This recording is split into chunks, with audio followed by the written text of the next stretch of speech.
உங்கள் தந்திவன் தொலைக்காட்சியில் தெனாலிராமன் தினமும் மாலை 6 மணிக்கு காணத் தவறாதீர்கள்.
திருவண்ணாமலை நிலச்சரிவில் சிக்கி 7 பேர் உயிரிழந்த நிலையில் தற்போது 7வது நபரான சிறுமியினுடைய உடலும் கண்டெடுக்கப்பட்டிருக்கிறது.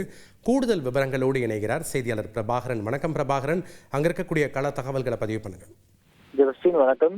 திருவண்ணாமலை வஉசி நகர் பகுதியில பின்புறத்தில் இருக்கக்கூடிய மலையில கடந்த டிசம்பர் 1ஆம் தேதி, அதாவது நேற்று முன்தினம் ஏற்பட்ட இந்த நிலச்சரிவுல மண் இந்த வீடுகளுக்குள்ள எல்லாம் புகுந்திருந்தது.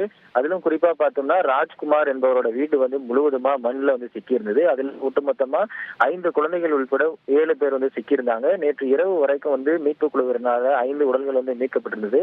2வது தினமா கிட்டத்தட்ட 34 மணி நேரத்திற்கு மேல மீட்பு பணிகளை தொடர்ந்து ஈடுபட்டு வந்துட்டு இருக்காங்க. இவங்க இடிபாடுகளில் சிக்கி கிட்டத்தட்ட 48 மணி நேரத்திற்கு மேல ஆகுது.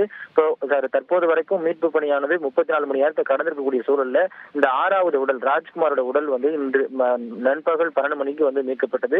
அந்த 6வது உடலுக்கு பிறகு கிட்டத்தட்ட ஒரு 3 மணி நேரத்திற்கு மேலாக தொடர்ந்து அந்த 7வது உடலா இருந்த அந்த சிறுமி ரம்யாவினோட உடலை தொடர்ந்து தேடிட்டு வந்துட்டு இருந்தாங்க. அந்த 6வது அந்த ராஜ்குமார் உடலை எந்த இடத்துல மீட்டாங்களோ அந்த பகுதியில தொடர்ந்து தேடுதல் பணியை ஹிட்டாச்சி வாகனம் மூலமா மீட்பு குழுவினர் தீவிரப்படுத்தி இருந்தாங்க. அந்த ராஜ்குமார் மீட்கப்பட்ட இடத்திலிருந்து சுமார் 50 மீட்டர் தொலைவுல தான் தற்போது சற்று முன்னர் சிறுமி ரம்யாவின் உடல் கண்டெடுக்கப்பட்டிருக்கு. அந்த சிறுமி உடல் பார்த்தோம்னா இடிபாடுகள், அதாவது பாறைகளுக்கு இடையே சிக்கி இருக்கிறதா இந்தியாவுக்குள்ள தகவல் தெரிவிச்சிருக்காங்க. அந்த உடலை தற்போது அந்த இடிபாடுகள்ல இருந்து, அதாவது இடிபாடுகளை வெளியேற்றிட்டு அந்த சிறுமியின் உடலை மீட்பதற்கான பணிகள் தான் தொடர்ந்து நடந்து வந்துட்டு இருக்கு. இந்த உடல்களை மீட்ட பிறகு ஏற்கனவே மீட்கப்பட்ட 6 உடல்களும் திருவண்ணாமலை அரசு மருத்துவமனை மருத்துவக் கல்லூரியிலிருந்து பிரேத பரிசோதனைக்காக வைக்கப்பட்டிருக்கு.